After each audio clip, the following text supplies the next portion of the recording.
You see, Ahmadis believe in all the fundamentals of Islam and all the detailed teaching to the last dot. We believe in the totality of the Holy Quran, and we believe that this book was not only valid 1400 years ago, it is still valid, it will continue to be valid as divine teaching which man must obey and follow. And we also believe in the word of Hazrat Muhammad Rasulullah sallallahu alaihi wasallam to be the last authority in the world from the mouth of any prophet of God.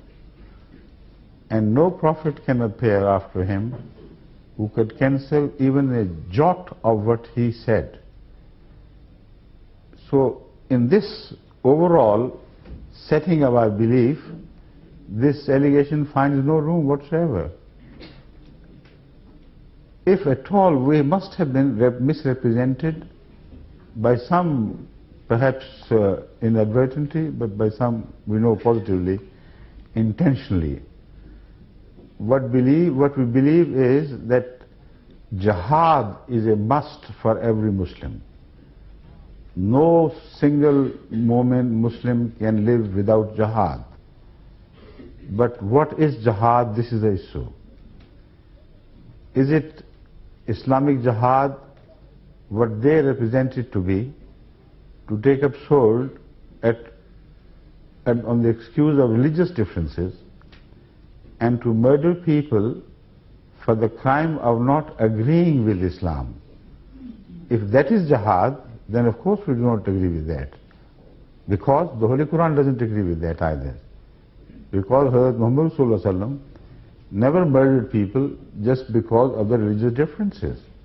People came to meet him. He lived with the Jews, with the Christians, with the idolaters throughout his life, and never murdered or ordered anyone to be murdered because he did not agree with the faith in which he believed. So there is no justification whatsoever for any scholar of Islam to misinterpret Islam on the issue of jihad and attribute a concept of jihad to the Holy Quran and to the conduct of Hazrat Muhammad Sallallahu Alaihi Wasallam, which has no relationship with them. So what is jihad? The first jihad which is mentioned in the Holy Quran is the jihad with the Quran. So the Holy Quran is addressing Hazrat Muhammad Sallallahu Alaihi Wasallam, says, وَجَاهِدْهُمْ بِهِ جِهَادًا كَبِيرًا. With this book, strive against them with the help of this book. The great striving. So the greatest jihad of every Muslim is to strive for the victory of Islam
found in the Holy Quran which speaks of a permission to wage a war against those which those I'm going to explain now.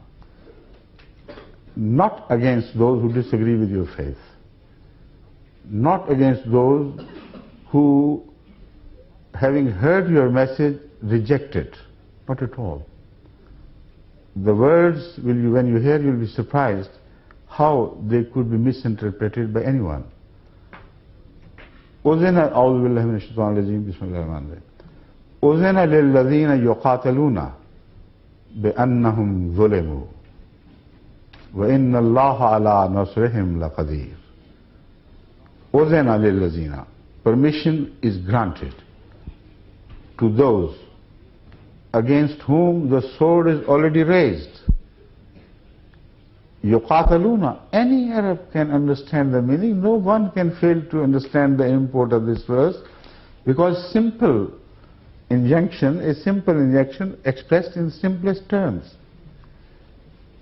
The raising of sword, the fighting, is permitted to those against whom the swords have already been raised. First condition. بِأَنَّهُمْ ظُلِمُوا, despite the fact that they have not committed any crime. They have given no cause of offense to anyone. But it is not over yet. وَإِنَّ اللَّهَ عَلَى نَصْرِهِمْ لَقَدِيرٌ. Verily, God has full power to help such people when they raise sword under the permission of God. Now this is also a very significant part of this verse and also of jihad, because the scenario presented to us is that of a very weak people. So weak and apparently defenseless that any Tom, Dick and Harry begins to raise sword against them and trample upon their rights, despite the fact that they had not given anybody a genuine cause of offense. So the Holy Quran is so wonderful when it says, we are permitting you and we take the responsibility that if you use this permission, you will find God at your back. However weak you may be, when we grant permission, we are responsible that you will emerge victorious. This is exactly the promise made. إِنَّ اللَّهَ عَلَى نَصْرِهِمْ لَقَدِيرٌ. To help them to victory is a small thing for Allah. He is capable of doing whenever He so decides. But the story of their persecution still continues, runs on. It says, الَّذِينَ أُخْرِجُوا مِنْ دِيَارِهِمْ بِغَيْرِ حَقٍّ.